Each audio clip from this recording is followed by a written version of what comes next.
The Falls presents The Dracula, Chapter 13.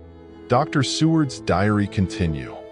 The funeral was arranged for the next succeeding day, so that Lucy and her mother might be buried together.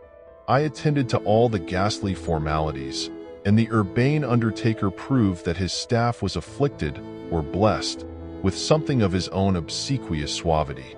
Even the woman who performed the last offices for the dead remarked to me, in a confidential, brother-professional way, when she had come out from the death chamber, "She makes a very beautiful corpse, sir. It's quite a privilege to attend on her. It's not too much to say that she will do credit to our establishment." I noticed that Van Helsing never kept far away. This was possible from the disordered state of things in the household. There were no relatives at hand, and as Arthur had to be back the next day to attend at his father's funeral, we were unable to notify anyone who should have been bidden. Under the circumstances, Van Helsing and I took it upon ourselves to examine papers, etc. He insisted upon looking over Lucy's papers himself. I asked him why, for I feared that he, being a foreigner, might not be quite aware of English legal requirements, and so might in ignorance make some unnecessary trouble. He answered me, I know. You forget that I am a lawyer as well as a doctor, but this is not altogether for the law. You knew that, when you avoided the coroner. I have more than him to avoid. There may be papers more, such as this." As he spoke, he took from his pocketbook the memorandum which had been in Lucy's breast, and which she had torn in her sleep. "When you find anything of the solicitor who is for the late Mrs. Westenra, seal all her papers, and write him tonight. For me, I watch here in the room and in Miss Lucy's old room all night, and I myself search for what may be. It is not well that her very thoughts go into the hands of strangers."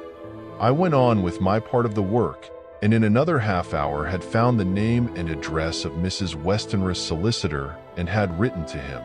All the poor lady's papers were in order. Explicit directions regarding the place of burial were given. I had hardly sealed the letter when, to my surprise, Van Helsing walked into the room, saying, "Can I help you, friend John? I am free, and if I may, my service is to you. Have you got what you looked for?"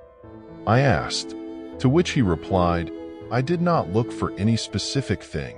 I only hoped to find, and find I have, all that there was, only some letters and a few memoranda, and a diary new begun. But I have them here, and we shall for the present say nothing of them. I shall see that poor lad tomorrow evening, and with his sanction, I shall use some."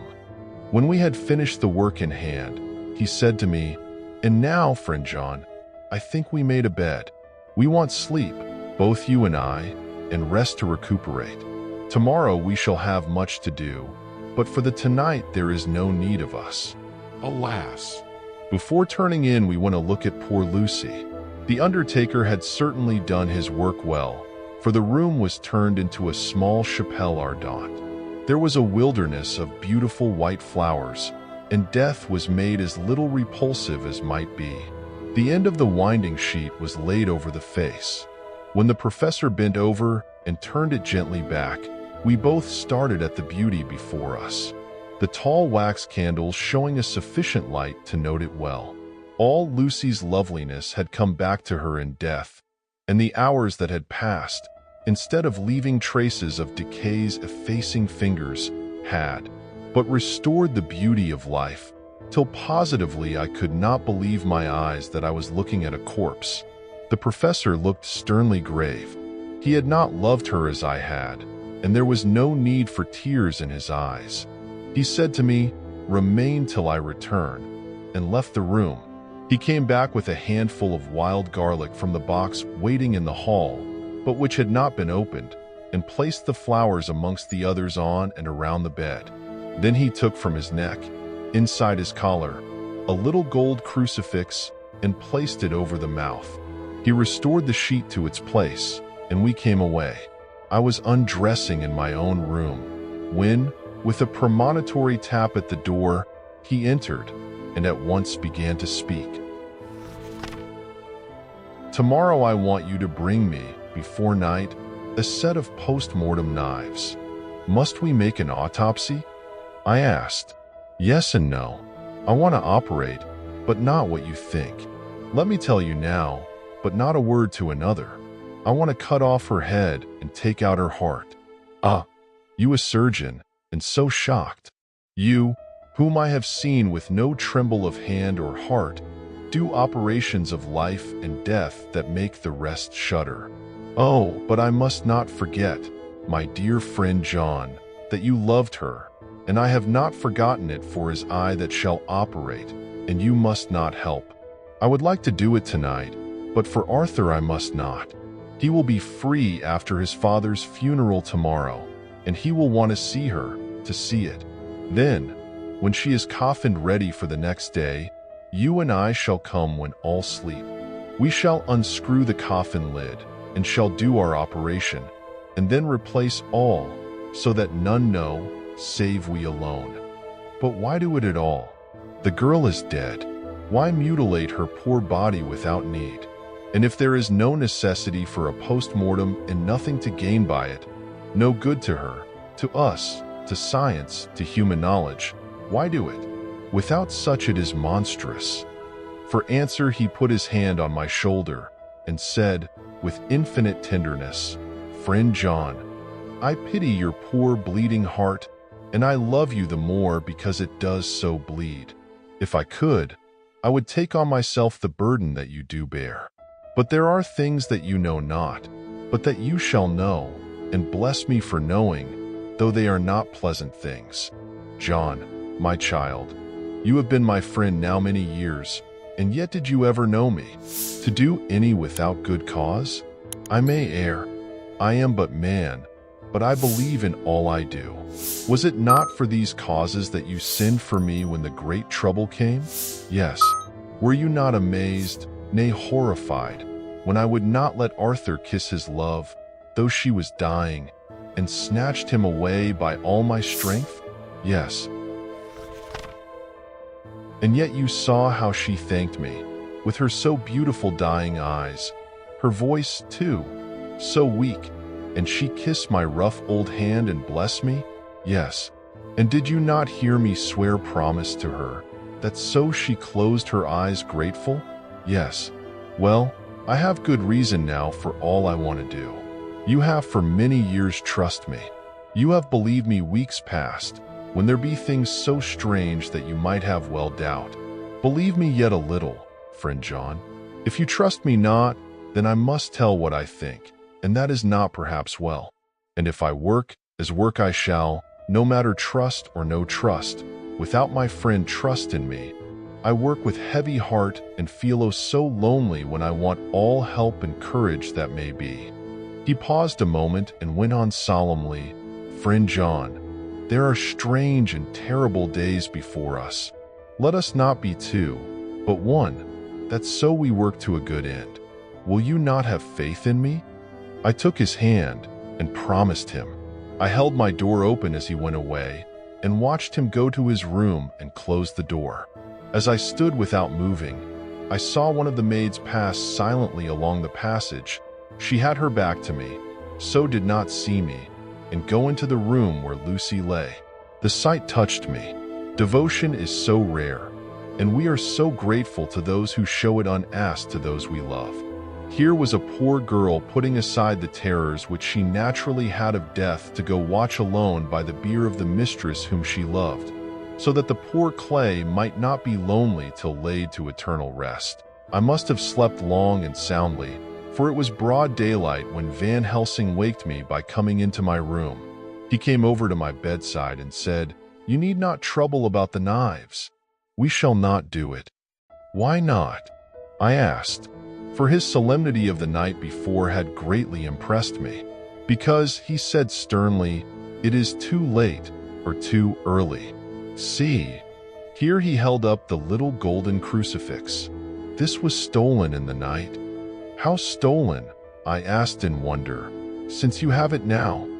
Because I get it back from the worthless wretch who stole it, from the woman who robbed the dead and the living. Her punishment will surely come. but not through me. She knew not altogether what she did, and thus unknowing, she only stole. Now we must wait." He went away on the word, leaving me with a new mystery to think of, a new puzzle to grapple with. The forenoon was a dreary time, but at noon the solicitor came, Mr. Marquand, of Holman, Sons, Marquand in Litterdale. He was very genial and very appreciative of what we had done, and took off our hands all cares as to details. During lunch, he told us that Mrs. Westenra had for some time expected sudden death from her heart, and had put her affairs in absolute order. He informed us that, with the exception of a certain entailed property of Lucy's father which now, in default of direct issue, went back to a distant branch of the family, the whole estate, real and personal, was left absolutely to Arthur Holmwood. When he had told us so much, he went on, "Frankly, we did our best to prevent such a testamentary disposition, and pointed out certain contingencies that might leave her daughter either penniless or not so free as she should be to act regarding a matrimonial alliance. Indeed, we pressed the matter so far that we almost came into collision, for she asked us if we were or were not prepared to carry out her wishes. Of course, we had then no alternative but to accept. We were right in principle, and 99 times out of 100 we should have proved, by the logic of events, the accuracy of our judgment. Frankly, however, I must admit that in this case any other form of disposition would have rendered impossible the carrying out of her wishes, for by her predeceasing her daughter, the latter would have come into possession of the property, and even had she only survived her mother by 5 minutes, her property would, in case there were no will, and a will was a practical impossibility in such a case, have been treated at her decease as under intestacy, in which case Lord Godalming, though so dear a friend, would have had no claim in the world, and the inheritors, being remote, would not be likely to abandon their just rights for sentimental reasons regarding an entire stranger. I assure you, my dear sirs, I am rejoiced at the result, perfectly rejoiced. He was a good fellow, but his rejoicing at the one little part, in which he was officially interested, of so great a tragedy, was an object lesson in the limitations of sympathetic understanding. He did not remain long, but said he would look in later in the day and see Lord Godalming. His coming, however, had been a certain comfort to us, since it assured us that we should not have to dread hostile criticism as to any of our acts. Arthur was expected at 5 o'clock, so a little before that time we visited the death chamber. It was so in very truth, for now both mother and daughter lay in it. The undertaker, true to his craft, had made the best display he could of his goods, and there was a mortuary air about the place that lowered our spirits at once. Van Helsing ordered the former arrangement to be adhered to, explaining that, as Lord Godalming was coming very soon, it would be less harrowing to his feelings to see all that was left of his fiancée quite alone. The undertaker seemed shocked at his own stupidity and exerted himself to restore things to the condition in which we left them the night before, so that when Arthur came such shocks to his feelings as we could avoid were saved. Poor fellow! He looked desperately sad and broken. Even his stalwart manhood seemed to have shrunk somewhat under the strain of his much-tried emotions. He had, I knew, been very genuinely and devotedly attached to his father, and to lose him, and at such a time, was a bitter blow to him. With me he was warm as ever, and to Van Helsing he was sweetly courteous. But I could not help seeing that there was some constraint with him. The professor noticed it too, and motioned me to bring him upstairs. I did so, and left him at the door of the room, as I felt he would like to be quite alone with her. But he took my arm and led me in, saying huskily, "You loved her too, old fellow. She told me all about it, and there was no friend had a closer place in her heart than you. I don't know how to thank you for all you have done for her. I can't think yet." Here he suddenly broke down, and threw his arms round my shoulders and laid his head on my breast, crying, "Oh, Jack, Jack, What shall I do? The whole of life seems gone from me all at once, and there is nothing in the wide world for me to live for." I comforted him as well as I could. In such cases, men do not need much expression. A grip of the hand, the tightening of an arm over the shoulder, a sob in unison, are expressions of sympathy dear to a man's heart. I stood still and silent till his sobs died away, and then I said softly to him, "Come and look at her." Together we moved over to the bed, and I lifted the lawn from her face. God, how beautiful she was! Every hour seemed to be enhancing her loveliness. It frightened and amazed me somewhat. And as for Arthur, he fell to trembling, and finally was shaken with doubt as with an ague. At last, after a long pause, he said to me in a faint whisper, "Jack, is she really dead?" I assured him sadly that it was so, and went on to suggest, for I felt that such a horrible doubt should not have life for a moment longer than I could help, that it often happened that after death faces become softened and even resolved into their youthful beauty, that this was especially so when death had been preceded by any acute or prolonged suffering. I seemed to quite do away with any doubt, and after kneeling beside the couch for a while and looking at her lovingly and long, he turned aside. I told him that that must be goodbye, as the coffin had to be prepared. So he went back and took her dead hand in his and kissed it, and bent over and kissed her forehead. He came away, fondly looking back over his shoulder at her as he came. I left him in the drawing room and told Van Helsing that he had said goodbye. So the latter went to the kitchen to tell the undertaker's men to proceed with the preparations and to screw up the coffin. When he came out of the room again, I told him of Arthur's question, and he replied, "I am not surprised. Just now I doubted for a moment myself." We all dined together, and I could see that poor Art was trying to make the best of things. Van Helsing had been silent all dinner time, but when we had lit our cigars he said, "Lord," but Arthur interrupted him. "No, no, not that, for God's sake." "Not yet at any rate. Forgive me, sir. I did not mean to speak offensively. It is only because my loss is so recent." The professor answered very sweetly, "I only used that name because I was in doubt. I must not call you Mr. And I have grown to love you, yes, my dear boy, to love you as Arthur." Arthur held out his hand and took the old man's warmly. "Call me what you will," he said. "I hope I may always have the title of a friend. And let me say that I am at a loss for words to thank you for your goodness to my poor dear." He paused a moment and went on, "I know that she understood your goodness even better than I do, and if I was rude or in any way wanting at that time you acted so, you remember—" The professor nodded. "You must forgive me." He answered with a grave kindness, "I know it was hard for you to quite trust me then, for to trust such violence needs to understand, and I take it that you do not, that you cannot, trust me now, for you do not yet understand. And there may be more times when I shall want you to trust when you cannot, and may not, and must not yet understand. But the time will come when your trust shall be whole and complete in me, and when you shall understand as though the sunlight himself shone through. Then you shall bless me from first to last for your own sake, and for the sake of others, and for her dear sake to whom I swore to protect."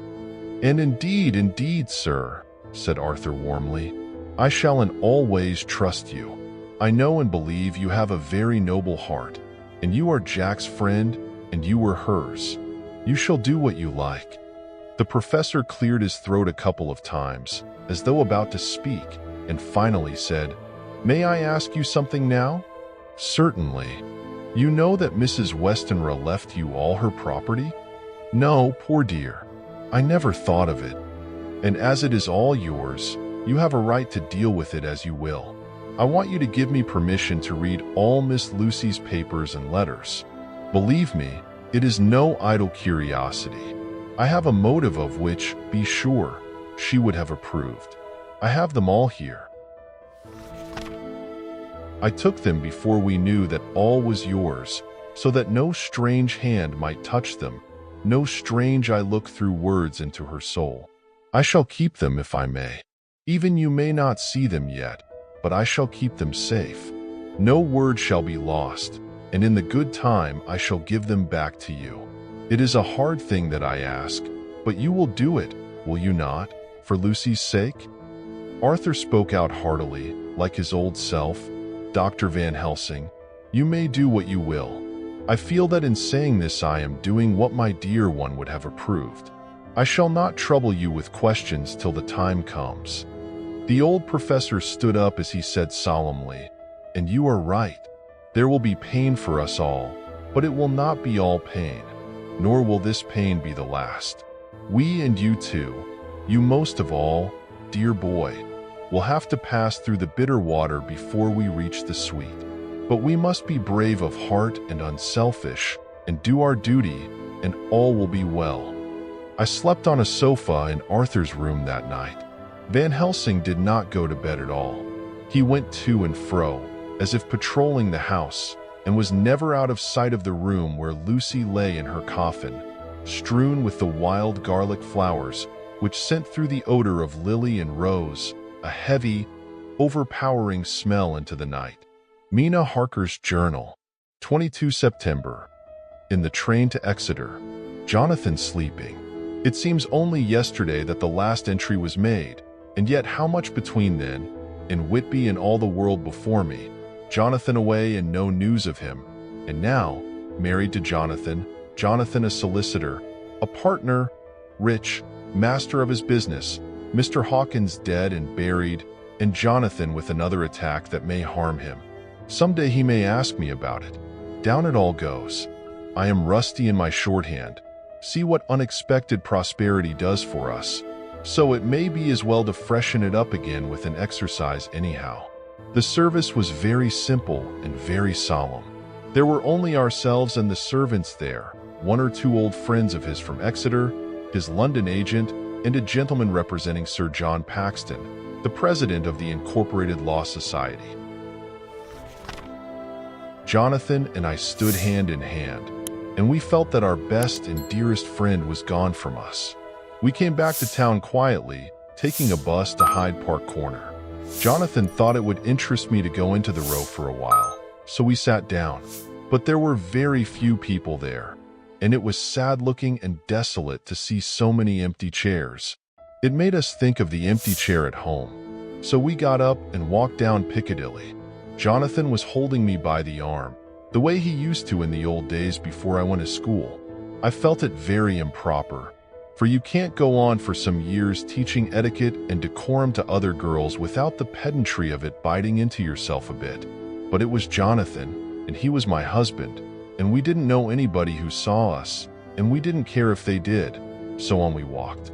I was looking at a very beautiful girl, in a big cartwheel hat, sitting in a Victoria outside Giuliano's, when I felt Jonathan clutch my arm so tight that he hurt me, and he said under his breath, "My God, I am always anxious about Jonathan, for I fear that some nervous fit may upset him again." So I turned to him quickly and asked him what it was that disturbed him. He was very pale, and his eyes seemed bulging out as half in terror and half in amazement. He gazed at a tall, thin man, with a beaky nose and black mustache and pointed beard, who was also observing the pretty girl. He was looking at her so hard that he did not see either of us, and so I had a good view of him. His face was not a good face. It was hard and cruel and sensual, and big white teeth, that looked all the whiter because his lips were so red, were pointed like an animal's. Jonathan kept staring at him, till I was afraid he would notice. I feared he might take it ill. He looked so fierce and nasty. I asked Jonathan why he was disturbed, and he answered, evidently thinking that I knew as much about it as he did, "Do you see who it is?" "No, dear," I said. "I don't know him. Who is it?" His answer seemed to shock and thrill me, for it was said as if he did not know that it was me, Mina, to whom he was speaking. It is the man himself. The poor dear was evidently terrified at something, very greatly terrified. I do believe that if he had not had me to lean on and to support him, he would have sunk down. He kept staring. A man came out of the shop with a small parcel and gave it to the lady, who then drove off. The dark man kept his eyes fixed on her, and when the carriage moved up Piccadilly, he followed in the same direction and hailed a hansom. Jonathan kept looking after him and said, as if to himself, "I believe it is the Count, but he has grown young. My God, if this be so. Oh, my God, my God, if only I knew, if only I knew." He was distressing himself so much that I feared to keep his mind on the subject by asking him any questions, so I remained silent. I drew away quietly, and he, holding my arm, came easily. We walked a little further, and then went in and sat for a while in the Green Park. It was a hot day for autumn, and there was a comfortable seat in a shady place. After a few minutes staring at nothing, Jonathan's eyes closed, and he went quickly into a sleep, with his head on my shoulder. I thought it was the best thing for him, so did not disturb him. In about 20 minutes he woke up, and said to me quite cheerfully, "Why, Mina, have I been asleep? Oh, do forgive me for being so rude. Come, and we'll have a cup of tea somewhere." He had evidently forgotten all about the dark stranger. As in his illness, he had forgotten all that this episode had reminded him of. I don't like this lapsing into forgetfulness. It may make or continue some injury to the brain. I must not ask him, for fear I shall do more harm than good, but I must somehow learn the facts of his journey abroad. The time is come, I fear, when I must open the parcel and know what is written. Oh, Jonathan, you will, I know, forgive me if I do wrong, but it is for your own dear sake. Later, a sad homecoming in every way. The house empty of the dear soul who was so good to us. Jonathan still pale and dizzy under a slight relapse of his malady, and now a telegram from Van Helsing, whoever he may be. "You will be grieved to hear that Mrs. Westenra died 5 days ago, and that Lucy died the day before yesterday. They were both buried today. Oh, what a wealth of sorrow in a few words. Poor Mrs. Westenra, poor Lucy, gone, gone, never to return to us, and poor, poor Arthur, to have lost such a sweetness out of his life. God help us all to bear our troubles." 22 September. It is all over. Arthur has gone back to Ring, and has taken Quincy Morris with him. What a fine fellow is Quincy! I believe in my heart of hearts that he suffered as much about Lucy's death as any of us, but he bore himself through it like a moral Viking. If America can go on breeding men like that, she will be a power in the world indeed. Van Helsing is lying down, having a rest preparatory to his journey. He goes to Amsterdam tonight, but says he returns tomorrow night, that he only wants to make some arrangements which can only be made personally. He is to stop with me then, if he can. He says he has work to do in London, which may take him some time. Poor old fellow. I fear that the strain of the past week has broken down even his iron strength. All the time of the burial he was, I could see, putting some terrible restraint on himself. When it was all over, we were standing beside Arthur, who, poor fellow, was speaking of his part in the operation where his blood had been transfused to his Lucy's veins. I could see Van Helsing's face grow white and purple by turns. Arthur was saying that he felt since then as if they two had been really married, and that she was his wife in the sight of God. None of us said a word of the other operations, and none of us ever shall. Arthur and Quincy went away together to the station, and Van Helsing and I came on. Here, the moment we were alone in the carriage, he gave way to a regular fit of hysterics. He has denied to me since that it was hysterics, and insisted that it was only his sense of humor asserting itself under very terrible conditions. He laughed till he cried. and I had to draw down the blinds lest anyone should see us and misjudge. And then he cried, till he laughed again and laughed and cried together, just as a woman does. I tried to be stern with him, as one is to a woman under the circumstances, but it had no effect. Men and women are so different in manifestations of nervous strength or weakness. Then when his face grew grave and stern again, I asked him why his mirth and why at such a time. His reply was in a way characteristic of him, for it was logical and forceful and mysterious. He said, "Ah, you don't comprehend, friend John. Do not think that I am not sad, though I laugh. See, I have cried even when the laugh did choke me. But no more think that I am all sorry when I cry. For the laugh he come just the same. Keep it always with you that laughter who knock at your door and say, 'May I come in?' is not true laughter. No. He is a king, and he come when and how he like. He ask no person, he choose no time of suitability. He say, 'I am here.' Behold, an example, I grieve my heart out for that so sweet young girl. I give my blood for her, though I am old and worn. I give my time, my skill, my sleep. I let my other sufferers want that she may have all. And yet I can laugh at her very grave, laugh when the clay from the spade of the sexton drop upon her coffin and say thud, thud, to my heart, till it send back the blood from my cheek. My heart bleed for that poor boy, that dear boy. So of the age of mine own boy had I been so blessed that he live, and with his hair and eyes the same. There, you know now why I love him so. And yet when he say things that touch my husband heart to the quick, and make my father heart yearn to him as to no other man.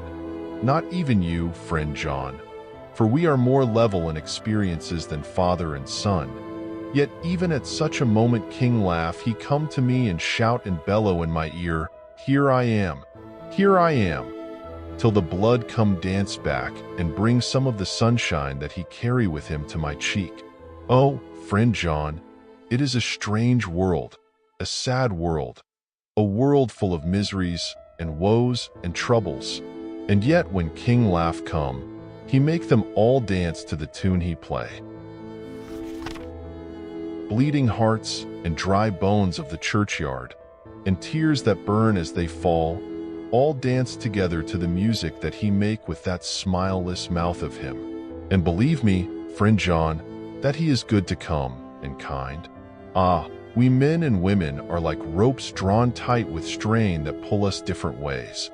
Then tears come, and like the rain on the ropes, they brace us up, until perhaps the strain become too great and we break.